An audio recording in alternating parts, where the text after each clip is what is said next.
How's it going, YouTube? Welcome to a new... Well, first of all, I'm Domo. Welcome to a new video on the Team Card F channel.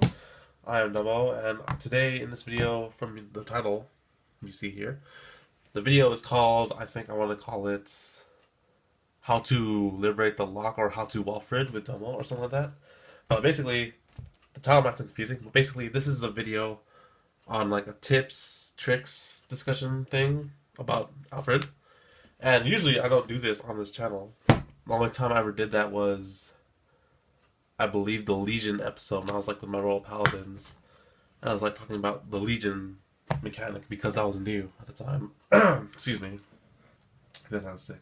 Anyways, so I'm gonna play some music because it gets really, really quiet up here and boring. Ooh. Okay.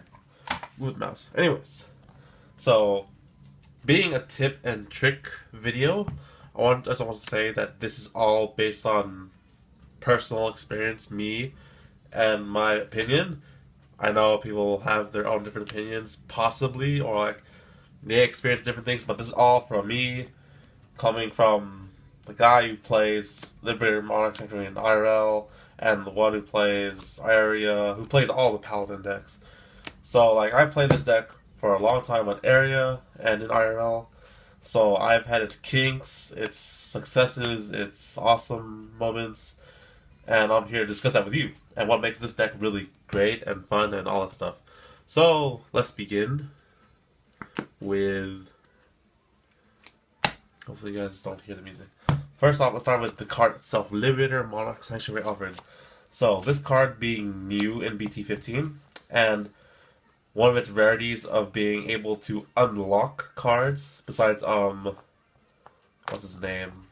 Ezel Scissors and the other promo cards that came in BT14. Liberator Monarch Sanctuary Alfred is, like, kind of rare. Not rare, but, like, its, existence basically created its own deck. And it brought, it brought more people to use this card by Bunchin. Blaster Blade Avatar, or Blaster Blade Liberator, not Blaster Blade Avatar. So at first, the child deck, we had this card, and we had Ganslot. The booster set didn't come out, and like, I had the cards here. You know, sometimes you don't run this card in the deck, and I understand that because no one really uses his Counterblast to kill something in the front. And because of that, you know, after we had decks like Alfred and Garmor, who rely on Counterblast really heavily, like Garmor's Counterblast 3, this is Counterblast 2, Alfred's Counterblast 3, and then Ganslot's S1. So, like, you know, it would be, like, weird to play Blaster Blades in these kind of decks, because they take off so much Counterblast, but then, like, you know, sometimes you just run it because it's a Liberator, you need Liberators, or you'd run, like, 2, in case you could pull off its skill. So, yeah. But then, this card and BT15 itself basically brought back, like, the excitement and use of Blaster Blade Liberator with all the new support they have for Alfred itself and for Blaster Blade. There's just, like, you run 4 now. I'm pretty sure, like, well, personally, I always run Blaster Blade, but I know some other people, they don't like Blaster Blade or they don't run him like I do. Maybe, who knows, but that's just what I've heard. Like in Alfred, you run 2 of him. In Garmor, you run none. You run like Gargant or like the other grade 2s. I don't know what they're called, but and then in Ganslot, in Zenith, you could run him. I've seen people do that because like Zenith is only Counterblast 1, and this card is really viable because you could like use it's Counterblast 2 and Zenith is 1, so you can afford it. And like the only times when you'd actually see Blaster Blade being used in these 2 decks would be if you're using Wiggle Liberator, but I know people like to use the White Raven, not White Raven, the White Rabbit thing, I don't know what's called, but you guys know what I'm talking about, hopefully, because if you play Liberator, you probably use that one starter on Gold Paladin, the Buddies. I don't like this song. Ooh, yes! Oh, I love the song. Anyways, so with like also new support in starters, Arum basically, yeah, let's get on the deck. Or like the whole BT-15 and Alfred itself made Blaster Blade like shine, or not shine, but like, you know, we're using him again. We're using our Bunchy and our Avatar and all that stuff. So let me get all the cards that are fun in this deck, so I could get explanations, etc. Oh, I think that's about it. I have the cards I need, so I'll put this here. Where's Arm? Put this up here. Put the Ringo SP up here. So basically, the majority of the cards you would use in a Monarch Sanctuary deck, and the cards that came from the new BT-15. No, you're not BT-15. No, you're not BT-15 either. So we have these cards. These are the main cards in BT-15 that made this deck possible, and hopefully there is glare. Oh, that's better. So these are the cards that basically made Monarch Sanctuary Alfred into a deck, and these are the old ones that, you know, are tech cards, but basically make the deck really fun and really good. So I'll go over these cards one at a time. The starter, not Rainbow. Oh my gosh, why do you say Rainbow? He's the Rainbow Liberator. This is the Yearning Liberator arm. Basically, what he does is you put him to the soul, or like you ride him, move him, and then you use the skill to soul charge him, and you put a Blaster Blade on top of your deck. So basically, it sets up his skill, and that's what the whole point is. And then this card lets you return Blaster Blade from your soul or drop zone to the deck. You shuffle the deck, and then you call a top. It's a free +1, and it lets you shuffle the deck, which is something that Gold Paladin doesn't do at all, I think, up to this day. Pretty sure of it. Drink break.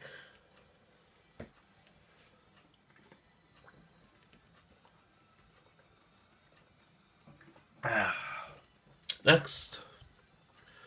Well, I already know what Alfred does, and that he's the point of the deck, are these two cards. So, White Rainbow Liberator Balin, yes, I got his name right. What he does is basically when Blaster Blade enters the field, and this guy's on the rear guard already, so when he's on the field and Blaster Blade enters the rear guard, you unflip a damage. So, this is like the Revenger guy. Doran, yes, Doran. And instead of Doran having to be in front of him, he could be anywhere in the field, which makes him even more better. And considering this deck is really heavy counterblast, like, say if I have call 1, and I could counterblast and use Blaster Blade skill for 1, or like, you know, I use 2, I counterblast 2, and I'll flip 1. So it's for like 1 counterblast to kill something.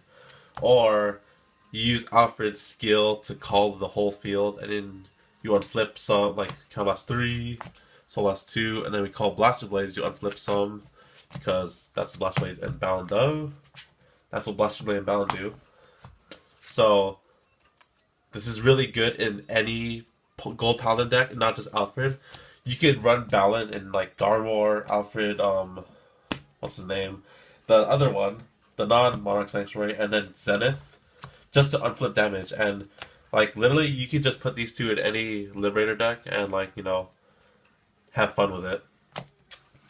This card is new, but it's really efficient in any Gold Paladin deck, or mostly Garmor and this deck, Monarch, because when this card is called from the deck, you move to the soul, look up top 3, and then you call something else. Excuse me. So, let's say I get a bad field, or I call this, and I want to try and sack some more, so I want to get another Blast Blade, so I Soul Charge him, look up top 3, and then there's a Blaster Blade, I'll call it, or you call a Booster, or Attacker, or something like that. So yeah, it kind of fixes the field, or lets you try to get something better. So yeah, that's what it does. And yeah, basically, these are the new cards of BT-15 that make this deck alive. These 4 here. If you could see it. Basically, meaning if you don't have these cards in your Monarch deck, then it's not going to be as really great as it could be, because especially this, and well, actually, yeah, all of it is necessary. This one lets you set up for Monarch. This one, if your Blaster Blades are on the drop zone, you could get them back and supposedly call them later. This one helps you unflip damage to possibly use more skills. This one helps fix your field and try to plus more. So yeah. I'm not getting to the tutorial how-to part, but in a second. So we only need these two, because we only know that these two are like the keys on the deck. So then, returning cards from other booster sets are these two. Barco Liberator. What this does is basically when you boost with Blaster Blade and hits, you can look at top 3 and call something at rest. So it's not really, it's like this in a way, but then you have to use Barco and hit with it, and the cards call at rest. So basically, the only reason why you want to do that is like, oh yeah, you could call, okay, attack with Blaster Blade, look up top 3, call this, Soul Charge, call something else. So yeah, like, it has its uses, and if you want like, I'll look up to 3, I'll call this back here. So now I can put something here. I have a field, it's a +1. Getting a card for free is always a +1 in a way. Doesn't matter if it's a trigger, it's still a plus, unless you get rid of it or something like that, I don't know. That's what I think. Remember, all solely based on demo knowledge and stuff. Anyways, so yeah, that's a returning card.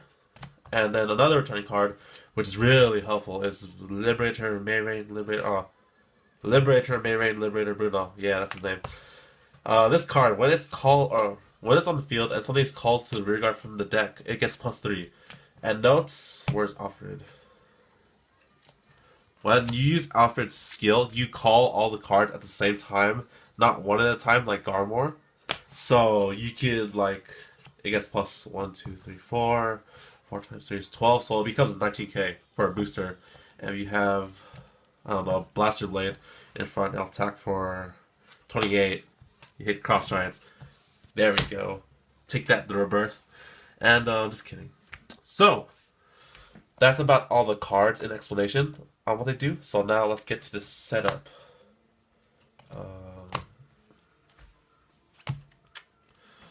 How do I set this field up? No, I won't do that. There we go. So let's say this is your field, or no, it's too good. Let's put these two away. No, let's put it this way. Let's pretend I'm trying to set up, and this is my hand, and you can't see it because of glare. So I'll move this, and I'll put this here so you can see. Yeah. So let's say this is my hand. And I need damage to flip, so let's just say I'm at 5 because I need to be at 5 to use this dang skill. 3, 4, oh no, it's 6. Alright, let's see. So Counter Blast 3, Soul Blast 2, then you return this field. Now, the benefits of this field, let's shuffle the deck a little bit so I could get more pluses. Make it look realistic. Anyways, so currently this field is what you're going to get when you call and use a skill. And you should question yourself, like, do you want this as your field? And knowing that, let's say, my field was like this because I'm really weird. Yeah, this is weird. Basically, when you return them off the deck, you could fix your field. And like, oh, I'll be like, oh no, yeah, that's what I get. So, but back to the point. Before you use Alfred's skill, you gotta think, what can I do here? And what can I do here? So, one of the things that you'll most likely do is use this guy. Put a soul, and then put a Blaster Blade on top, so I actually have to put a Blaster Blade on top now. And you shuffle. Put like that, because people do that all the time. And then, so I'm done. So I'll get one here, I'll put a Blaster Blade here, and I'll put the 5th card here. That's fine. I could do more. What do you mean I could do more? I could call this, and return a Blaster Blade from my so-called Drop Zone or Soul into the deck and try shuffle and get another one. Now that defeats the purpose of using Arm. So you could like, oh, I can't. So you would have to Soul Charge this first. Because you need to, so basically when you use this, you're going to call the top card, so you need to open space somewhere, but you can't. So be wary of that. But basically what I would do in this kind of situation if I want more. So basically when you call, you know you have a Blast Blade on top. So that means you'll have a good column. He'll get plus 20, so you might not need a booster, but I could play this and try to get something else, or another pluses. So now let's go do this. So I'll count as 3, so that's 2. Let's see how good I am. So put them all 5 to the top. I'll put this, this, this, and then this. Actually, I'll put this here. So the reason why I'm putting Zoran here is because in worst case scenario, I get a grade 3 or trigger. I don't want to put them here because this will hit 28, this will hit 16, and if in case I get grade 3, I can put him here because he gets plus 10. Alfred will get plus 10 for the Blaster Blade called. So that's like what, 33 plus the 5 rear guard, so that's 36. Not bad. So I'll put him here in case I get a bad card and I can't boost Alfred. He'll hit big numbers already. So I call this and balance skill, since 2 Blast Blades were called on flip 2 because that's so damn OP. And I'll try to farm more pluses with Zoran. Sounds familiar for some reason, I don't know why. I think different skill. I'll Soul Charge him, look up top 3, and this is terrible. I want another Blaster Blade. Oh well, it's gonna be as good as it gets. I'll call the Mark because it's a booster, and these cards will go to the bottom, so might as well call a booster for free. So in the case you call a trigger, like let's say I'll do this. I look at this. Pretend this wasn't here. I want to trigger. No, yes, here we go. Better. Let's say it was this. I looked up. What would you call? Well, I don't want to call triggers. I want them to be in my deck so I could use them later. But then the thing with Zoran is that you put the rest of the cards. So you pick one, you call it, and you pick the other 2 back to the bottom of the deck. So unless you use the start only, which is possible, you won't be using it unless you shuffle the deck. You could call this, and this will be just 36. This is not much, and this will be just stuck here forever. But you call this, you kind of waste a critical 10 shield. So I'll call this. So why? Because now these cards go back to the bottom. Put these back to the bottom too. So why would I call this? Why? Because it's going one of the 3 cards, or no, 2 of the. Basically, if you don't choose anything for those cards of 3, they'll all go back to the bottom, and this will be left empty. I could call Markle, but you know that would hit like 33. No, oh my gosh, I can't do math. 31 plus 5, so it's 36. This will be 43. That's not terrible, but I don't want to be greedy. I don't want to waste cards to guard with in my hand. So I'll use this because plus 5 out of 31 is 36 is 41. So it's 41. This will attack for 41. This would call 43, but then I only have 1 card to guard with. So I will be calling this because why not? And then next turn I will shuffle the deck, hopefully to use the crit.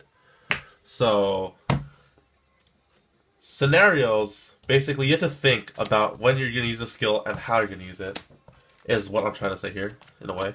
So put him here. Let's say I don't have anything.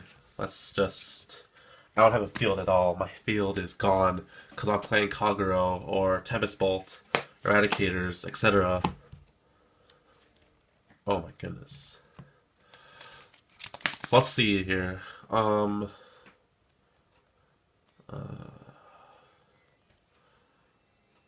Okay, so first of all, I'll put Arm. No. So now that my field's empty like this because I got retired by Kagero or Eradicators, Now would be a good time to play this. You play this, you shuffle, no, put a Blaster Blade, shuffle. Let's see what I call. Oh my goodness, I'm so good. Okay, you could use this skill now to try and get something better, or you could wait for you to use Alfred. But either way, it's the same thing. So I'll use it now. So I'll soul charge him, look up top 3. And look at that, I called a Bruno. Oh, I misplayed that. That's perfect. That's perfect. And now I could go soul charge, put a Blaster Blade on top, like that. Shuffle. And then I'll call the Balan. Now, on a worst case scenario, you call the Blaster Blade. And like I said in the previous tip, you will put them here like this.